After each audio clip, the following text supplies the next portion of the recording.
नमस्कार दोस्तों, मेरा नाम है विशाल। आप सबका स्वागत है स्टॉक बॉक्स के बिजनेस स्टैंडर्ड एनालिसिस वीडियो में। यहाँ पर हम डिस्कस करेंगे बिजनेस न्यूज़पेपर से कुछ बढ़िया आर्टिकल्स और डिकोड करेंगे कि क्या इम्पैक्ट है इस न्यूज़ का हमारी लाइफ पे, हमारी कंट्री पे एंड हमारे फाइनेंस पे। ठीक है, शुरुआत करते हैं सबसे पहले और सबसे ट्रेंडिंग आर्टिकल से। ये है ईरान और इजराइल के बीच में। यहाँ पे आपको कुछ कॉन्फ्लिक्ट्स नज़र आ रहे हैं, ठीक है, और यहाँ पे क्या इम्प्लिकेशंस इसके हो सकते हैं हम ये डिस्कस करेंगे। सबसे इंपॉर्टेंट अगर टॉपिक इस वक्त जो दुनिया में चल रहा है वो है ये, ठीक है।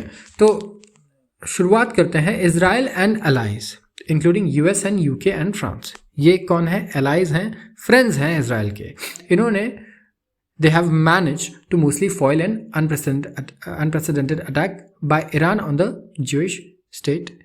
यहाँ पे इस्लामिक रिपब्लिक ने फायर किए more than 300 drones and missiles against Israel on Saturday evening को, शनिवार के शाम को ईरान ने इस तरीके से फायर किए 300 ड्रोन्स और मिसाइल्स। ये सारे इजराइल पर थे, ठीक है, जिसे वो डिफेंड भी कर पाया। इजराइल में काफ़ी फेमस डिफेंस सिस्टम है, ठीक है, जिसे हम आयरन डोम सिस्टम बोलते हैं। और ऑलमोस्ट सारे मिसाइल्स को इंटरसेप्ट कर लिया गया इससे पहले कि वो इजरायली एयर स्पेस में पहुंचे। कोई भी फैटालिटीज़ नहीं रिपोर्ट हुई। सोचिए, एक कंट्री ने दूसरी कंट्री पे 300 मिसाइल्स और ड्रोन्स लॉन्च कर दिए और एक भी फैटालिटी, एक भी मौत रिपोर्ट नहीं की गई। एक 10 साल की लड़की इजराइल में, वो बैडली इंजर्ड थी, ठीक है, क्योंकि कुछ श्रापनेल्स थे जो हमें दिखा कि वहाँ पर गिर गए। और एक आर्मी बेस बहुत ही डायरेक्टली डैमेज था। यूएस प्रेसिडेंट जो बाइडेन ने कहा कि वो कंडेम करते हैं इस टाइप के असॉल्ट को, इसका विरोध करते हैं वो, और इस तरीके का ये पहला है ईरानियन सॉइल से against Israel in the strongest terms. And Israeli officials ने भी वार्न किया कि इससे ये बात बहुत ज़्यादा बढ़ सकती है। तो यहाँ पे काफ़ी ज़्यादा कंसर्न्स भी हैं पूरी दुनिया में, क्योंकि उन्होंने वार्न किया इजराइल के ऑफिशियल्स ने कि ये जो वॉर है, ये लड़ाई है, ये बहुत ज़्यादा आगे जा सकती है और बहुत डेंजरस, ठीक है, इसके कॉन्सिक्वेंसेस हो सकते हैं। तो वाइट हाउस मतलब यूएस और यूरोप ऑफिशियल्स ये दोनों रिक्वेस्ट कर रहे हैं, अर्ज कर रहे हैं इजराइल से कि वो यहाँ पे थोड़ा रिस्ट्रेन दिखाएं, थोड़ा काबू दिखाएं, ठीक, और कोई किसी भी तरीके की डायरेक्ट कॉन्फ्लिक्ट को यहाँ अवॉइड करें ईरान के साथ, ठीक है, क्योंकि इससे ग्लोबल इकोनॉमी को बहुत खतरा हो सकता है, ठीक है। और गैस और ऑयल प्राइजेस स्पेशली यहाँ तो बहुत भारी चोट लग सकती है पूरी दुनिया को। सो यहाँ पे क्या है, बाइडेन स्पेशली कीन है कि वो इलेक्शन ईयर में इन चीज़ों को फेस ना करे कि पेट्रोल के दाम बढ़ गए, गैस के दाम बढ़ गए। इलेक्शन से पहले किसी भी ऑनगोइंग गवर्नमेंट के लिए ये अच्छा न्यूज़ नहीं रहता। तो ईरान ने प्रॉमिस किया, ठीक है, कि वो अटैक करेंगे अगेंस्ट इजराइल जब सीरिया में उनकी एम्बेसी कंपाउंड जो है मिसाइल से हिट हुई 1 अप्रैल को, जहाँ पे 7 ईरानियन ऑफिसर्स मारे गए, ठीक है। शनिवार रात को असॉल्ट हुआ जो कि एक लेजिटिमेट रिस्पांस था, उन्होंने कहा। तेहरान ने कहा है, ईरान ने बेसिकली, कि कोई फर्दर अटैक्स नहीं होंगे जब तक कि इजराइल रिटेलिएट नहीं करता एग्रेसिवली। तो अब बॉल किसके कोर्ट में है? इजराइल के, क्योंकि ईरान ने बोल दिया अब हम अटैक नहीं करेंगे, ना हम रिटेलिएट करेंगे, ठीक है, ये करने के बाद। और अब बॉल इजराइल के कोर्ट में है कि वो किस तरीके से यहाँ रिएक्ट करता है। अगर इजराइल रिएक्ट करता है तो ईरान को भी यहाँ रिएक्ट करना होगा। और उन्होंने कहा कि और ज़्यादा सीवियर स्ट्राइक्स की जाएंगी अगर इजराइल यहाँ रिटेलिएट करता है तो, ठीक है। तो यहाँ पर अटैक्स जो हैं इन्हें फ्लैग किया गया था टू द एक्सटेंट कि ईरानियन स्टेट मीडिया ने अनाउंस किया फायरिंग ऑफ ड्रोन्स कई आवर्स पहले, ठीक है, कि वो इजरायली टेरिटरी में घुसे। वो ड्रोन्स पहले ही अनाउंस कर दिया। यूजुअली ऐसा कोई करता नहीं है। इंडिया पाकिस्तान पर अटैक करना वाला हो तो ऐसा थोड़ी कि वो पहले मीडिया को बताएंगे हमारी आर्मी है, फिर मीडिया अनाउंस करेगी कि हाँ हमारे मिसाइल से पहुंचने वाले हैं पाकिस्तान। इस तरीके से काम नहीं होगा। ऑल्दो यहाँ पे इसी तरीके से काम हुआ ईरान के साथ, ठीक है। बहुत सारे वेस्टर्न डिप्लोमैट्स ने भी कहा कि इंश्योर करने के लिए कि डैमेजेस लिमिटेड हो और कैजुअलिटी मिनिमाइज हो, इस तरीके के स्टेप्स लिए गए। स्टॉक मार्केट्स इजराइल में, सऊदी अरेबिया में और वेस्ट एशिया में संडे को ये नीचे तो आए लेकिन बहुत ही स्लाइटली, ठीक है। ईरान ने रिटालिएशन इस तरीके से किया ना कि ये सिंबल के लिए रिटालिएट किया। आप समझ रहे हैं? देखिए, ईरान ने भी स्मार्टली बहुत प्ले किया इसे। उन्होंने कहा देखिए हमारे कंपाउंड पे अटैक हुआ तो हमें रिटालिएट तो करना पड़ेगा, नहीं तो हम क्या मुंह दिखाएंगे हमारे सिटीजन्स को। उन्होंने कहा कि देखिए हम हमला करेंगे, इतने बजे करेंगे, ठीक है, यहाँ इतने मिसाइल्स छोड़ेंगे।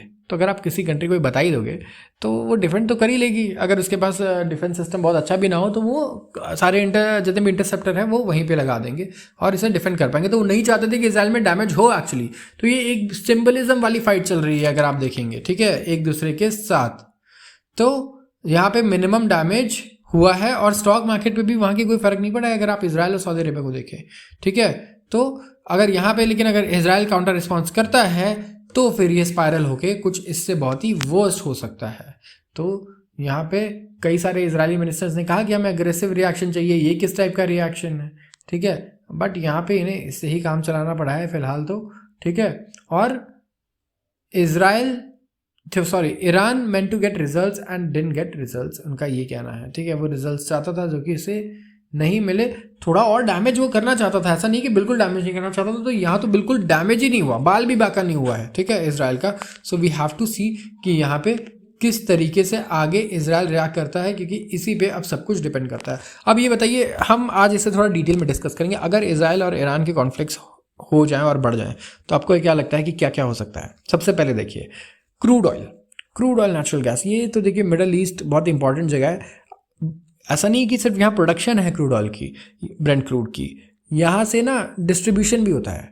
अब कहीं से भी क्रूड ऑयल खरीद रहा है इंडिया तो डिस्ट्रीब्यूशन जो है, जो रास्ता है वो यहीं से आता है, तो वो ब्लॉक हो जाएगा, ठीक है। जिसकी वजह से ऑयल प्राइसेस तो ऑफकोर्स पूरी दुनिया में काफ़ी ज़्यादा ऊपर जाएंगे। ऑयल प्राइसेस अगर ऊपर जाते हैं तो मैं आपको बता दूं डॉलर स्ट्रांग हो जाता है, रुपी वीक हो जाता है उसके अगेंस्ट। इंडिया में स्पेशली अगर आप देखें तो क्या होगा, अगर और बढ़ गया ऑयल का प्राइस तो हमें और ज़्यादा अब रुपी को सेल करना होगा और डॉलर को बाय करना होगा, क्योंकि पेमेंट डॉलर में होती है। तो डॉलर मजबूत होगा, रुपया उसके अगेंस्ट कमज़ोर हो जाएगा।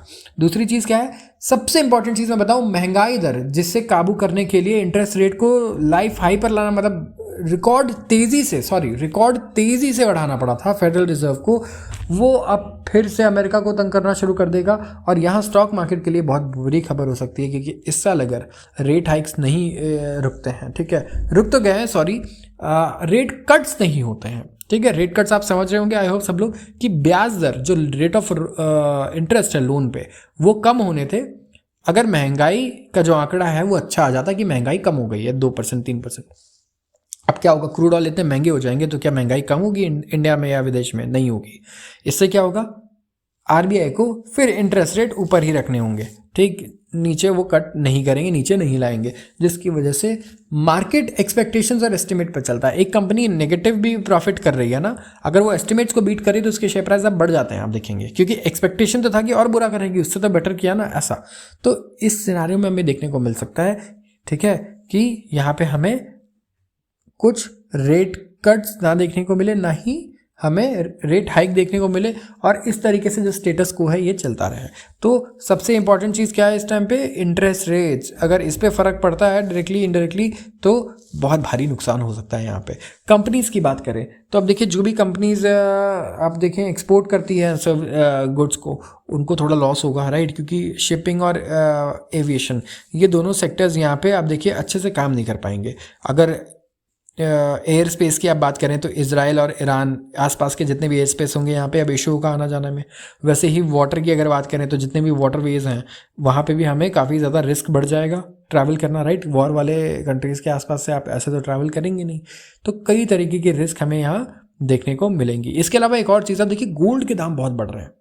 तो जब भी मार्केट में डर हो ना, किसी भी प्रकार का डर, पैसा लोग आंख बंद करके सोने में डालना शुरू कर देते हैं, सोने में निवेश करना शुरू कर देते हैं। और क्या हुआ है, सोने में अच्छी खासी निवेश भी आई है और सोना अभी अपने लाइफ हाई के आसपास भी चल रहा है।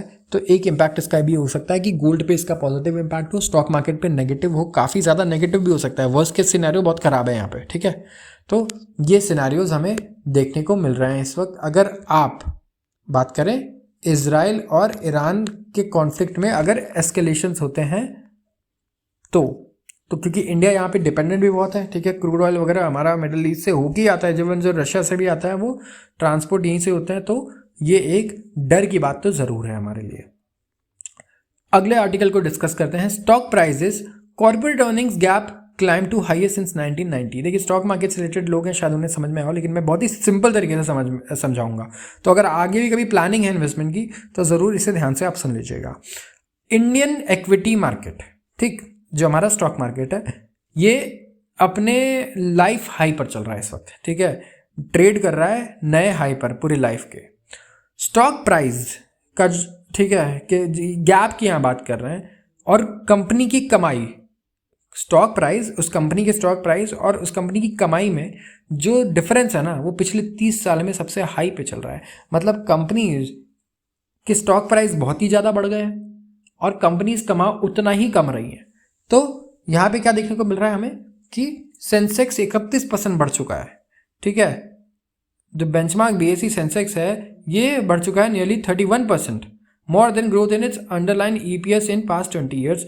जो अंडरलाइन कंपनीज हैं इसके, सेंसेक्स के में 30 कंपनियां हैं, इन 30 कंपनियों ने इतना प्रॉफिट नहीं ग्रो करके दिया जितने इनके शेयर प्राइस ग्रो कर चुके हैं। इसका मतलब ये है प्रॉफिट कम बढ़ रहा है, शेयर प्राइस बढ़े जा रहा है। तो इसका रीज़न क्या हो सकता है? एक तो ये कि मार्केट में पैसा आ रहा है, मार्केट में जब पैसा आएगा तो अच्छी अच्छी कंपनियों में तो लगेगा ही सबसे पहले, ब्लू चिप कंपनीज में। तो यहाँ हमें क्या देखने को मिलेगा कि परफॉर्मेंस कुछ भी रहे, पैसा पहले से ज़्यादा लग रहा है तो शेयर प्राइस भी ज़्यादा बढ़ जाता है। इस केस में थोड़ा प्रीमियम वैल्यूएशन पे ट्रेड करता है।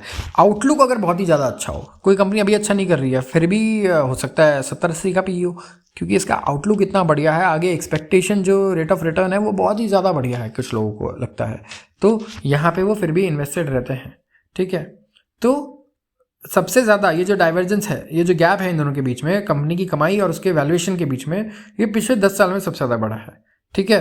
तो अगर आप देखें, Sensex is up 1210% cumulatively since 2004 से सेंसेक्स कितना बढ़ा है? 1210% ऊपर है, ठीक है। तो कंपाउंडिंग कितना हो रहा है? 13.7% से, ठीक। और यहाँ पे अगर आप देखें, इंडेक्स 5665 का था 2004 अप्रैल में, और अभी 2024 में कितना चल रहा है अप्रैल में? 74,245। तो कितना अच्छा ग्रोथ दिया है किसने? सेंसेक्स ने, अगर आप देखेंगे। और वैसे ही अर्निंग पर शेयर, अगर किसी के पास एक शेयर हो तो 2004 में वो कमा रहा था 900, ठीक है। और यहाँ पे अब अगर आप देखेंगे, ठीक है, तो कितना कमा रहा है? 2926 एक शेयर पे। तो इसमें जो ग्रोथ है ये है 12.2%, और प्राइस में ग्रोथ है 13.7। तो हमें कहीं ना कहीं दिख रहा है कि ईपीएस में ज़्यादा ग्रोथ नहीं है, लेकिन कंपनी के वैल्यूएशंस ज़्यादा तेज़ी से बढ़े हैं यहाँ पे। तो कई लोगों के लिए न्यूज़ इस तरीके से नेगेटिव भी हो सकता है, कई लोग इसे पॉजिटिवली लेंगे, कहेंगे कि हाँ अब हम प्रीमियम वैल्यूएशन पे ही ट्रेड करेंगे, क्योंकि इंडिया सबको बहुत पसंद आ रहा है। यहाँ पे इंडियन कंपनीज में लोगों को पोटेंशियल दिख रहा है।